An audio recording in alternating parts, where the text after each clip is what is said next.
Hey guys, chapter 19. Let's get started. Jonas glanced at the clock. There was so much work to be done, always, that he and the giver suddenly just simply sat and talked the way they just had. I'm sorry that I wasted so much time with my questions, Jonas said. I was only asking about release because my father is releasing a new child today, a twin. He has to select one and release the other one. They do it by weight. Jonas glanced at the clock. Actually, I suppose he's already finished. I think it was this morning. The giver's face took a solemn look. I wish they wouldn't do that, he said quietly and almost to himself. Well, they can't have two identical people around. Think how confusing it would be, Jonas chuckled. I wish I could watch, he added as an afterthought. He liked the thought of seeing his father perform the ceremony, making the little twin clean and comfy. His father was such a gentle man. You can watch, the giver said. No, Jonas told him. They never let children watch. It's very private. Jonas, the giver told him. I know that you read your training instructions very carefully. Don't you remember that you were allowed to ask anyone anything? Jonas nodded. Yes, but Jonas, when you and I have finished our time together, you will be the new receiver. You can read the books. You'll have the memories. You'll have access to everything. It's part of your training. You'll want to watch a release. You just have to ask. Jonas shrugged. Well, maybe I will then. But it's too late for this one. I'm sure it's in. I'm sure it was this morning. The giver told him then something that he had not known. All private ceremonies are recorded. They're in the Hall of Closed Records. Do you want to see this morning's release? Jonas hesitated. He was afraid that his father wouldn't like if he watched something so private. I think you should, the giver told him firmly. All right, then, Jonas said. Just tell me how. The giver rose from his chair and went to the speaker on the wall, clicked the switch from off to on. The voice spoke immediately. Yes, receiver. How may I help you? I would like to see this morning's release of the twin. One moment, receiver. Thank you for your instructions. Jonas watched the video screen above the row of switches.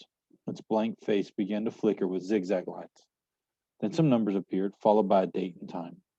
He was astonished and delighted that this was available to him, and was surprised that he had not known. Suddenly, he could see a small windowless room, empty except for a bed, a table with some equipment on it, and Jonas recognized the scale. He had seen this before, when he had done during volunteer hours at the nurturing center, and a cupboard. He could see a pale carpeting on the floor. It's just an ordinary room, he commented. I thought maybe they'd have it in an auditorium so that everybody could come. All the old go to ceremonies are released, but I suppose that was when it was just newborn. They don't. Shh, the giver said, his eyes on the screen. Jonas's father, wearing his nurturing uniform, entered the room, cradling a tiny new child, wrapped in soft blanket in his arms. An uninformed woman followed through the door, carrying a second child wrapped in a similar blanket. That's my father, Jonas found himself whispering as he might take the little ones, as if he spoke out loud. And the other nurturer is his assistant. She's still in training, but she'll be finished soon. The two nurturers unwrapped the blankets and laid the identical newborns on the bed. They were naked. Jonas could see that they were males. He watched, fascinated, as his father gently lifted one, then the other, to the scale and weighed them. He heard his father laugh. Oh, good, his father said to the woman. I thought for a moment that they both might be exactly the same. Then we'd have a problem. But this one, he handed one after rewrapping it to the assistant, is 6 pounds even. So you can clean him up and dress him and take him over to the center. The woman took the new child and left through the door that she had entered. Jonas watched as his father bent over the squirming new child on the bed. And you, little guy, you're only 5 pounds 10 ounces. A shrimp. That's the special voice he uses with Gabriel, Jonas remarked, smiling. Watch, the giver said. Now he cleans him up and he makes him comfy, Jonas told him. He told me. Be quiet, Jonas, the giver commanded in a strange voice. Watch. Obediently, Jonas concentrated on the screen, waiting for what would happen next. He was especially curious about the ceremony part. His father turned and opened a cupboard, and he took out a syringe and a small bottle. And very carefully, he inserted the needle into the bottle and began to fill the syringe with a clear liquid. Jonas winced sympathetically. He had forgotten that new children had to get shots. He hated shots himself, though he knew that they were necessary. To his surprise, his father began very carefully to direct the needle to the top of the new child's forehead, puncturing the place where the fragile skin pulsed. The new child squirmed and wailed faintly. Why is he? Shh, the giver said sharply. His father was talking, and Jonas realized that he was hearing the answer to the question that he had started to ask. Still in a special voice, his father was saying, I know. It hurts, little guy, but I have to use a vein. And the veins in your arms are too teeny weeny. He pushed the plunger very slowly, injecting the liquid into the scalp vein until the syringe was empty. All done. That wasn't so bad, was it? Jonas heard his father say cheerfully. He turned aside and dropped the syringe into the waste receptacle. Now he cleans him up and he makes him comfy, Jonas said to himself, aware the giver didn't want to talk during the little ceremony.